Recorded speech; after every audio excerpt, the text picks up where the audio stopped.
The following is a special presentation of Tony Kurre Radio with Dr. Alex Heublein and Dr. Josh Klapow. This is Adapt or Perish. Welcome to Adapt or Perish, a podcast where we are looking at what you need to know in technology, in business, and entrepreneurship to adapt to this changing world, this ever-changing world, avoid perishing, and actually learn to thrive. There's three of us here. I'm Dr. Josh Klapow. We've got Dr. Alex Heublein, and we've got our good friend Dusty Rivers. And it is we have a fascinating mix of backgrounds, expertise. And I think what you're going to find in this podcast is we dive deep into some of the technical, pull back out, stay practical. Let me tell you a little bit about, just quickly, Dr. Alex Heublein has spent over 30 years in the software industry in a variety of executive roles. He's currently Chief Revenue Officer at an undisclosed Silicon Valley software startup. We can't disclose the name. And then we've got Dusty. Dusty Rivers is the Senior U.S. Director for Mainline Information Systems at IBM. Mainline Information Systems, and he is an IBM Lifetime Champion for Z. Now, before we even get started, there's a bunch of people who are going to be asking, what the hell is an IBM Lifetime Champion for Z? I didn't know, but I want Dusty, just introduce yourself and tell everybody this. We're going to do this every single podcast because this is an incredible accomplishment, far better than anything Alex and I have ever done. So go ahead, Dusty, tell us a little bit about that. Oh, thank you. So IBM has a designation of champions, and these are people in the industry outside of IBM. You can't work for IBM and get this. Basically, there's a lot of champions in the world, but System Z, or Z Systems, as I have to say now, is the mainframe system. And I've been working my entire 45-year career on the mainframe. So about 3 years ago now, they gave me the designation of IBM Lifetime Champion for Z. So at the time, I was the only one in the world. They've added one more. So that's it. I've been on mainframes and technology my whole life. Hey, Alex, you and I got PhDs and we thought we were important. I know, we thought we were hot stuff, but then Dusty comes along making us look like amateurs, right? I'm just a doctor wannabe. My handle on the tech exchange is Dr. D. So I'm a tech wannabe. Okay. All right. Well, there you go. Guys, let's get into this. So today's podcast is we're going to talk about what nobody's talking about, AI and machine learning. But for us, using our classic rock reference, is it all just a grand illusion? To me, it's really interesting. It's kind of as if something just clicked in sort of mainstream society. AI went from something that people knew about, but it's literally mainstream now. And I've got two kids who are in college, and we're having conversations about, ChatGPT writing term papers. As you all know, as I was thinking around, I actually asked yesterday how important I am in the world, which is a fascinating psychological question. But we've also got AI-driven coaches, life coaches. We've got AI doing job interviews via chatbots. And yeah, there are a lot of people running around going, I guess, A, must I have this for my business and get rid of what or how much? And then B, will I have a job as a function of AI? And C, what is this and what am I missing? And so, let's dive into this. You two are the experts. I told both of you that my background research for today's segment was literally me asking on ChatGPT or through OpenAI all the things I need to know about ChatGPT and OpenAI, which is just a little creepy. But my first question, the first question I throw out to y'all is, and everybody I think says, well, I already know this. What is exactly ChatGPT in reference to AI or artificial intelligence? Y'all, whoever wants to answer one, because I am completely confused already. Well, you're not alone, right? And maybe it's worth taking a quick step back and talking a little bit about AI and machine learning, right? AI in its most general definition is, being able to have computers that can do things that previously only humans could do. And the reason humans could only do them was that we possess a level of intelligence that machines don't. So AI is nothing new. We've been working on this for 30, 40 years at least. And then there's machine learning, right? And machine learning is a technique by which we create artificial intelligences, right? We create AIs. It's one of the ways we can create things that can do things that previously only humans could do. And so machine learning is all about giving the machine a whole bunch of examples. And so there are different ways of doing this, right? In the most simple terms, for instance, we can take a neural network and we can program it to recognize pictures of birds, for instance. I mean, this is one of those classic examples, right? We showed a whole bunch of pictures of birds, and then we showed a whole bunch of things that kind of look like birds, but maybe aren't birds. And then we tell it, hey, that's a bird. No, that's not a bird. I know it looks like a bird, but it's not really. Right. And so eventually it gets very, very good at figuring out, okay, this is a picture of a bird, or this is a picture of something else besides a bird. And so we train these things by giving them examples, and then we tell them either this is a correct example or an incorrect example. And so that's one way we can train these things. So machine learning is really all about what is the training technique that we're using to take our human intelligence and impart some of that intelligence into the machine itself.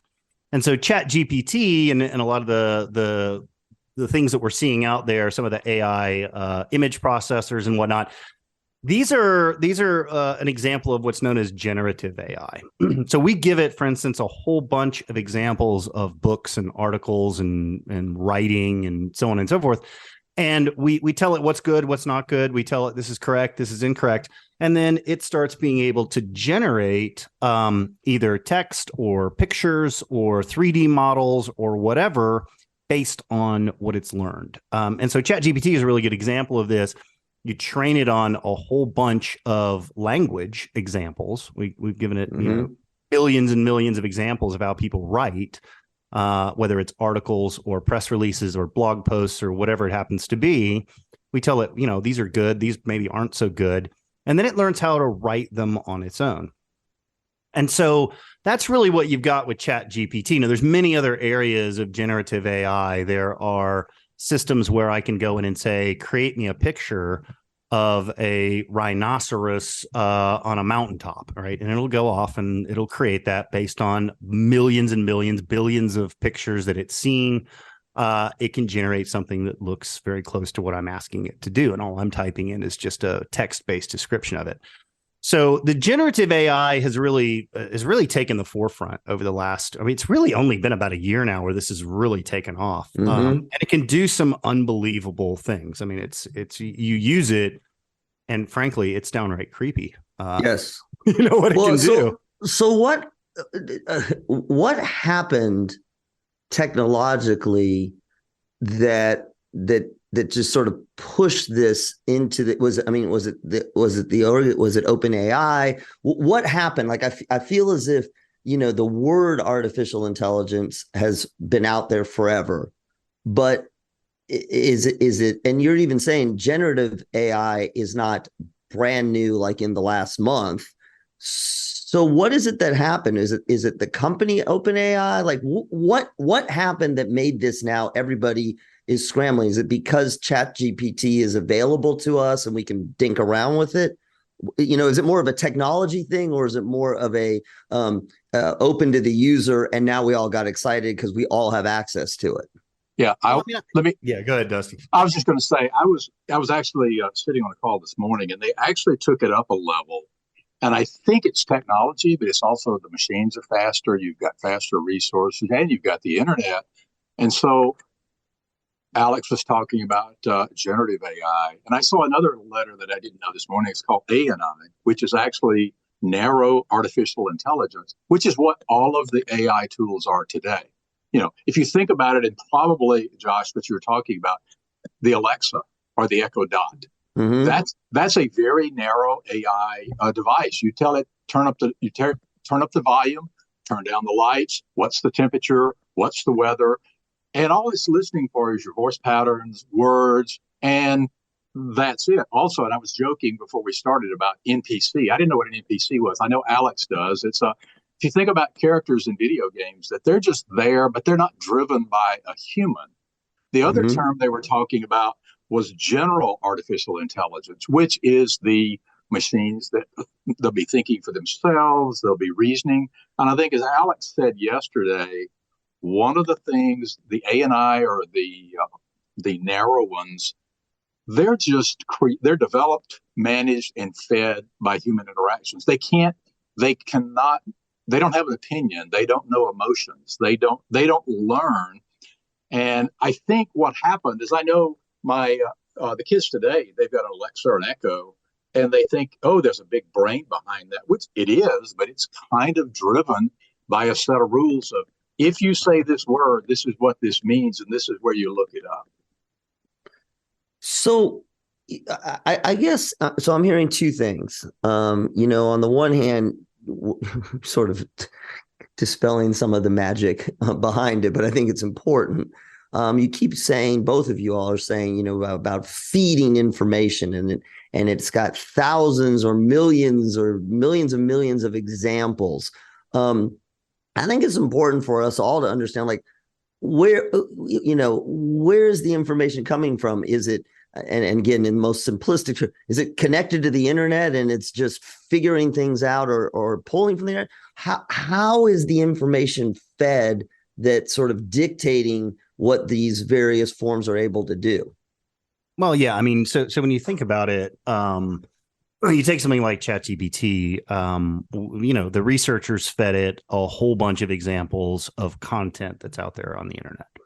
Now, that content can be correct content. It could be factually correct, or it could be factually incorrect. And that's one of the dangers of this thing, right? Is that if you train it on whatever it is you want to train it on, you're going to get results that are based on the training. So let's say, for instance, you went out and created a ChatGPT, and you only fed it news stories from MSNBC or on the other side of the political spectrum, Fox News or whatever, right? You'd end up with either a very, very liberal or a very conservatively biased artificial intelligence, right?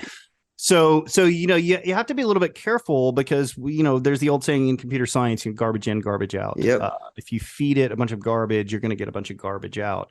And so I think that the training models that you give it to or give to it, they can have the same types of biases that humans have, right? Depending on how you train these models and the content that you give these models. But I think it's also important to realize, though, and the ChatGPT and a lot of the generative AI stuff, it's really taken the world by storm over the last few months. And people look at it and they think, wow, there is this like super intelligence sitting there and coming up with all this stuff. And the reality is that there isn't. This thing really doesn't actually know what it's doing. So if we go back to the simple birds, but I know. So you have to be a little careful. I thought it was magic. It looks like magic, right? And so whenever something looks like magic, you kind of go, all right, probably not really magic. But if we go back to that bird example, for instance, right? I'm going to train it on pictures of things that look like birds. And then I'm going to train it on pictures of actual birds, right? And eventually, if I tell it that's a bird, that's not a bird, it works out what's a bird and what's not a bird, or at least a picture of it. But the important thing to understand is that model doesn't understand what a bird is. Like, for instance, we have in our mind that birds are these creatures, and they have wings that they use to fly, and they have beaks, and they have feathers, and the feathers help keep them aloft. We can construct this mental model of a bird where I know what the wings on a bird are supposed to do, right? They're supposed to help it fly. And the feathers help it fly and all that stuff. The classifier model that's just telling me, is this a picture of a bird or not a bird? It has no idea that birds have wings or beaks or feathers or anything else, right? So there's no underlying form to it. It understands the surface details, but it doesn't have a construct of what a bird really is from a mental model standpoint. And that's one of the things that still separates us from the machines. Now, that may not be the case forever. But what we're seeing is stuff that looks very, very intelligent, and it acts very intelligent, and it sounds very intelligent. But you have to be careful, because there are a lot of people out there that have used ChatGPT in particular and gotten some absolutely wrong answers, because this thing's really, really good at making stuff up when it doesn't know the answer. So you have to be a little bit careful with AI and machine learning. And one of the things we've found is that AI today is really, really good if I don't need a 100% correct answer. Got it. And if I need like 90% correct and that's good enough, Mm-hmm. and AI is great. If I need it to be 100% accurate, that's a bridge we really haven't crossed, except to Dusty's point, in very, very, very narrowly focused AIs. We can get very good at what we're doing and get very close to 100% the more we narrow the focus. But the more we broaden the focus of these things, the harder it is to get to a level of accuracy that may or may not be suitable for whatever business or purpose that you're trying to use it for. So Dusty, I mean, you have I'm trying to say this in a way that's not disrespectful. You've been around this for a long time. And in this industry, not AI specifically, but you've seen the evolution of this. Are you, of all people, are you blown away? Do you see this as a natural evolution? Are we looking at something now that we're kind of all going, wow, and you can point back to, something 20 years ago, 30 years ago, et cetera, that maybe it's just, essentially faster and packaged better? Like, just give us a little bit of your historical perspective on this. I think things come in waves. Like, for instance, when the internet came out, everyone was saying the internet is going to replace everyone's jobs. Everyone will be without a job. The internet will do everything.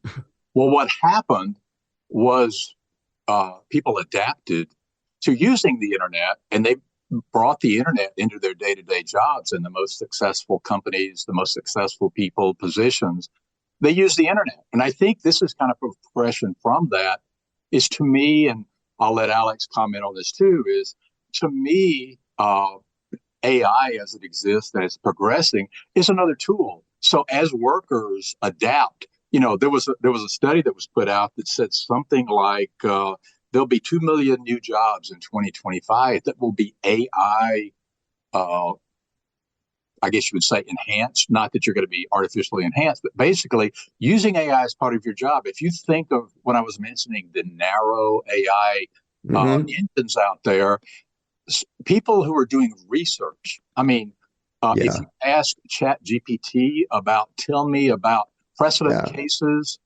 those types of positions. And I saw one, there was another study said that by 2030, 300 million employers would have to find another occupational category, which is kind of what Alex was saying, is back to the adapt or perish, is if you're planning on doing research at the library, you can do that at home with ChatGPT and go have a coffee. Yeah, I mean, the job destroying potential of this thing is interesting, and I think it's true. And like Dusty said, this stuff goes in waves.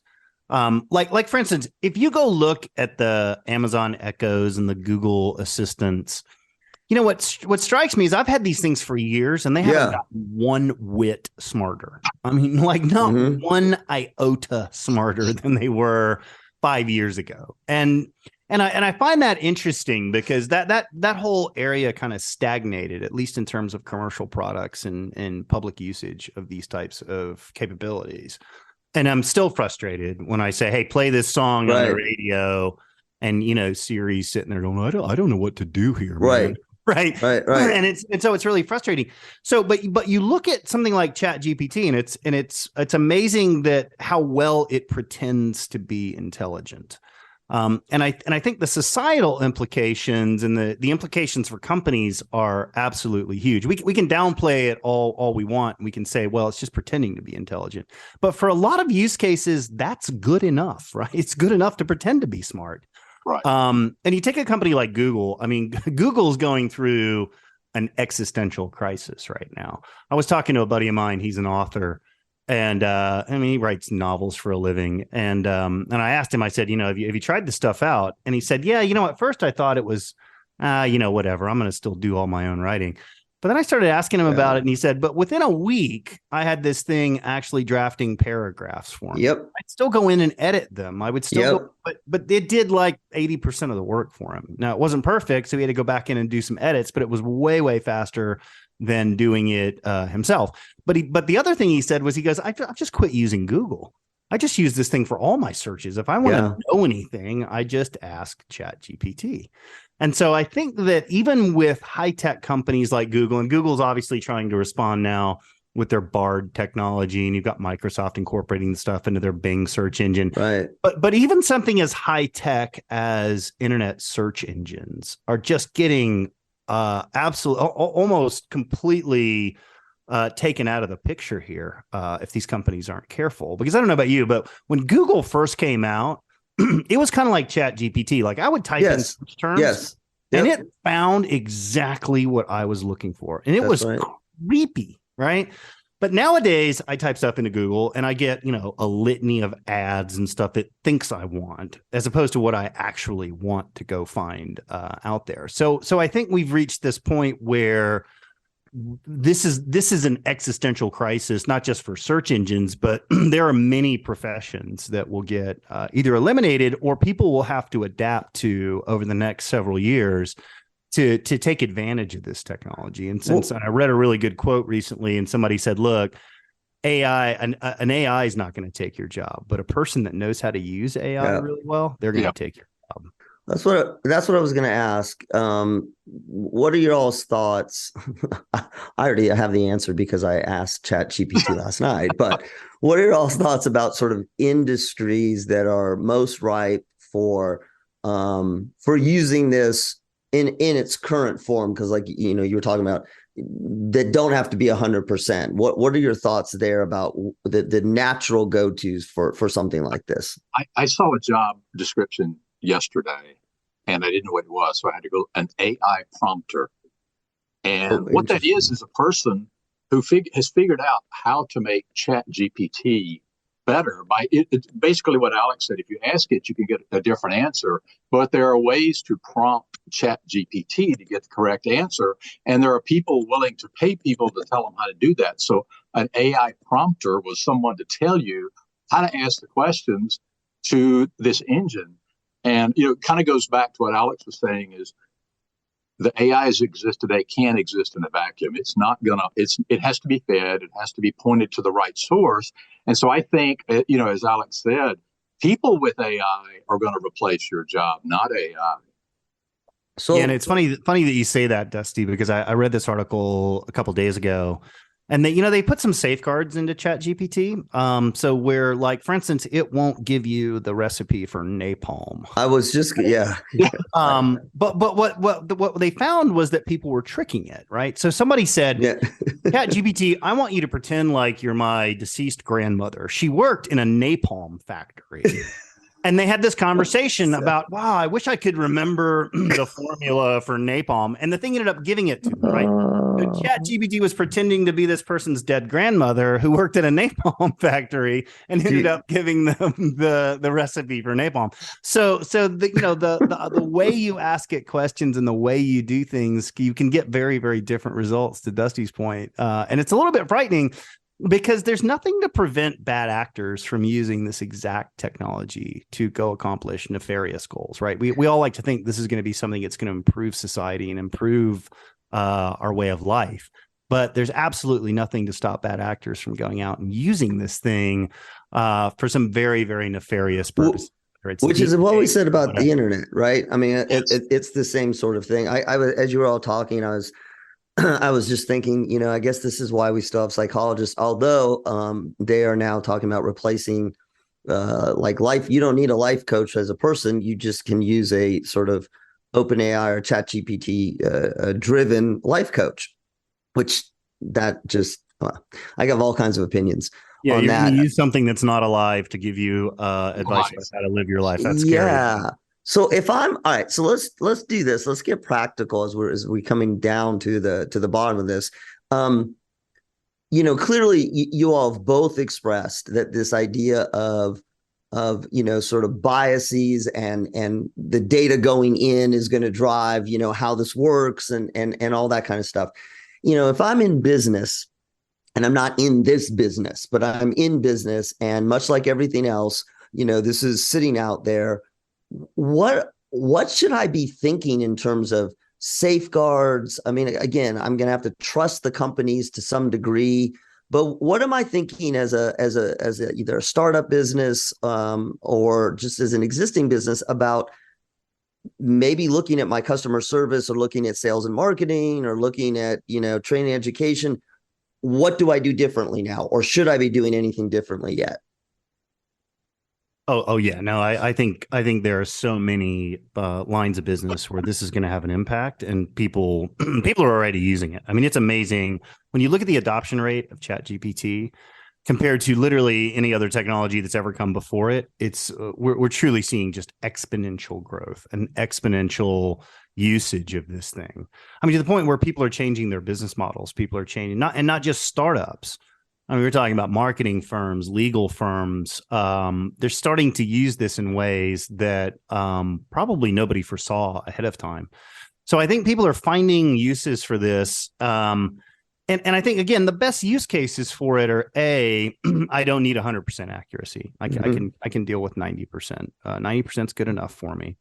And it's also really useful for tasks and endeavors that where you don't need a complex underlying mental model of what you're doing, right? If you need to know that a bird has wings so it can fly, maybe not the best thing out there. But if you just need something that can go tell me if this is a bird or not, great. So if you don't need that complex underlying form to what you're doing, then I think it's a great choice. But I think what we'll see over the next couple of years in particular, and this is my fearless prediction, we're going to see a whole bunch of consulting firms that go out and teach organizations like how to best leverage this technology, right? So I think this is going to open up a whole new realm of consulting, a whole new realm of professions, of people not only being good at entering the prompts and good at asking for things, but organizations that are going to be able to go out there and help organizations figure out how to best maximize the usage of this technology. And I think that'll be fascinating to see how that plays out.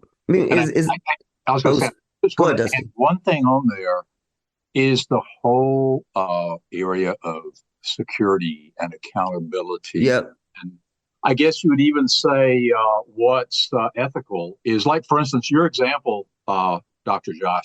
You're a therapist. You're talking to your client, and they are sharing their intimate details with you. There is client privilege there that you can't disclose what they said. If you're talking to a bot or you're talking to an AI model, that information is readily available. I mean, as Alex said, I could question and say, "Hey, this is an AI doctor. You saw Dr. Josh. What did he recommend for you?"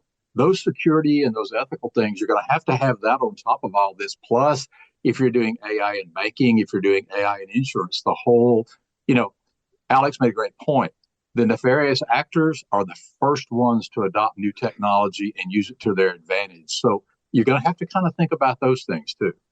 Are you more worried, just in the last couple of minutes, y'all just got my head absolutely spinning on this. So, many of the same things you're talking about, we were worried about, and we've seen the consequences with the internet as a whole. Do you see this sort of as next level ethical dilemmas, next level security dilemmas that are far outreach what we're dealing with right now, or what we have to this date with internet only? I mean, is this sort of like, oh yeah. Okay. Yep. Yeah. Yep. I mean, well, so think about it, right? Whenever you have new breakthrough technologies, and this isn't something that just came up in the last few months. People have been researching generative AI for more than a decade, right? Probably longer than that. It's just the first few models weren't very good at this stuff, so they gave terrible answers. But if you start thinking about the ethical concerns about this stuff, I think one of the real dangers that we run into is that bad actors will use it, but almost every breakthrough technology has unintended consequences to it. It doesn't matter what it is. It doesn't matter how how enlightened the goals were of creating something, there are always going to be unintended consequences, and policy and regulation and laws and all of that, they always trail the technology. They always, we don't know what those unintended consequences are ahead of time. So that's sort of a necessary situation, because you can't predict exactly how these things are going to be used.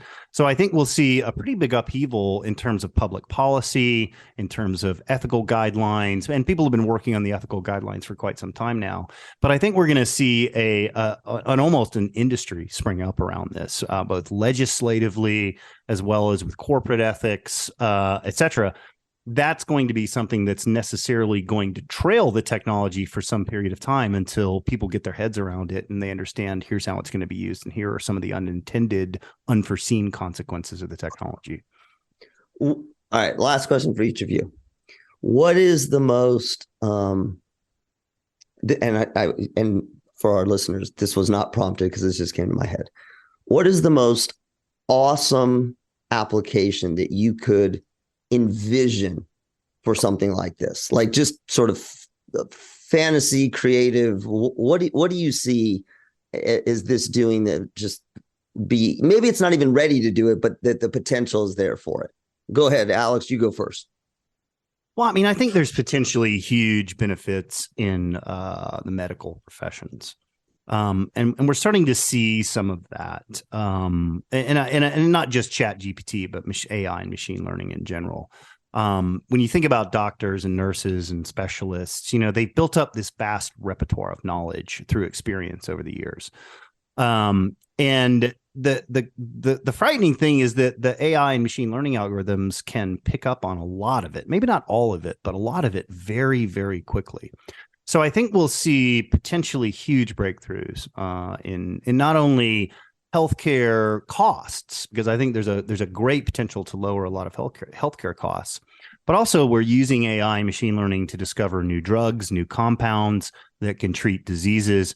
So I think there's a potentially very, very bright future for lowering healthcare costs, improving the quality of healthcare. I think that could actually be one of the most meaningful impacts of this to society at large. And it kind of democratizes healthcare, right? It gives healthcare access to people that can't afford health insurance, or maybe they're living in places or countries where the healthcare system is very poor. They can get access to AIs that have a similar level of diagnostic capability, as well as recommending treatments that they just wouldn't have had access to. So I think there's a huge potential there. But then there's the downside to it. Well, people could create novel viruses with this sort of thing. They could create antibiotic-resistant bacteria and release it into the wild. So there's always going to be those downsides. But I think in healthcare, this is something that could truly revolutionize healthcare. And I think a lot of healthcare systems are broken in this world today. All right, Dusty, you're up. Mine was actually going to be healthcare too, and I guess it's a little selfish because one of my daughters is in special ed.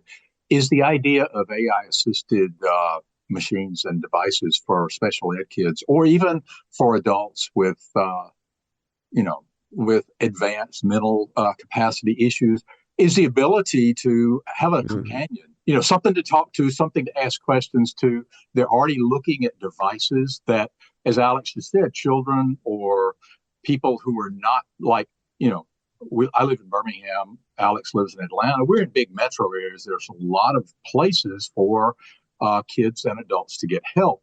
But if you had, Alex used the example earlier of his dumb Alexa. It only does one thing. But if you had a device, something like that, you could actually say, okay, this person maybe needs some help remembering dates, needs some help remembering things, to kind of train it about that person's life, or that this child needs help with math.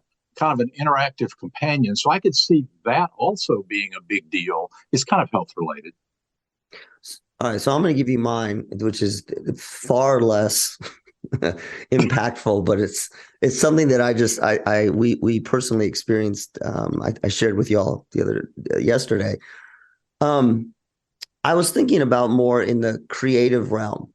And actually this bleeds over into things like plagiarism. But as I was telling y'all, we are putting together something for my daughter's graduation, an original song.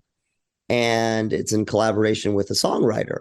And we got back the first draft from the songwriter, and there were some things we didn't like and we were struggling.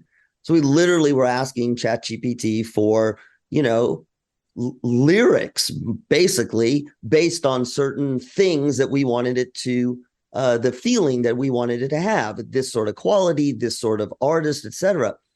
What are your thoughts about for like music composition and lyric composition? And on the one hand, you get into issues about plagiarism, but like, could we create a whole new genre of music or art or whatnot that is sort of facilitated by us, but really not created by us? Yeah, no, I think it's already happening. Whether it's music or art, I mean, there's a lot of AI art out there. Yep. Today. Yep. But I think you do, and this is why I think there's just going to be so much legislative and legal battles fought over this, and I think a lot of lawyers are going to make a lot of money off of this whole thing. Because it's all the training data you give it. A lot of that is copyrighted data, and ChatGPT is full of copyrighted content today. Yes. It's just, there's no way to extract it. There's no way to say to ChatGPT, well, hey, where did you get this from? It doesn't know. It's just a neural network that's been trained. So it can't explain, I lifted this from so-and-so and such and such's article on whatever, right? It literally doesn't know. So go ahead. So what you're telling me, what you've just shared with our entire audience, particularly if they're in school, is if you're caught for plagiarism, it's not your fault. Right. ChatGPT pulled something that it didn't, that it plagiarized. Right. It stole the copyright. You didn't. No, exactly. And so I think it's going to be a good time to be in the high-tech legal profession over the next few years. People that are going to specialize in this, there's going to be lawsuit after lawsuit guaranteed. And I think that's maybe one of the downsides to it, because we've got this technology that looks like magic, and I think it's got a huge potential for humanity. But at the same time, we'll just like with the internet, right? There were so many lawsuits and so many things happening in the early days of the internet and the World Wide Web that Napster and sharing music and all that stuff, right? I think we're going to see something very similar, which is going to be a downside to all of this. Mm-hmm. But I do think we've got a pretty bright future here, even with, notwithstanding the challenges that we may encounter. I think the benefits will outweigh the challenges, but how we react as a society and how we react as humans to this, we can either get on board with it and use it to improve our lives, or we can try to resist it. But I think the people that try to resist it, they're going to go the way of the dodo. So you're not going to say resistance is futile then, Alex, are you? No, but you know what he just said, and I want to thank everyone for joining us. Basically, Alex said, we're either going to adapt or we're going to perish. That's it. Listen, everybody, thank you for joining us. For Alex, for Dusty, for myself, this has been another episode of Adapt or Perish. Please follow us and listen to our podcast. Always a new topic. Always a lot of fun, good information. We dive deep, but we pull it back as well. Again, this is Dr. Josh Klapow, thanking everyone for listening today to Adapt or Perish. This has been a special presentation of Tony Curry Radio.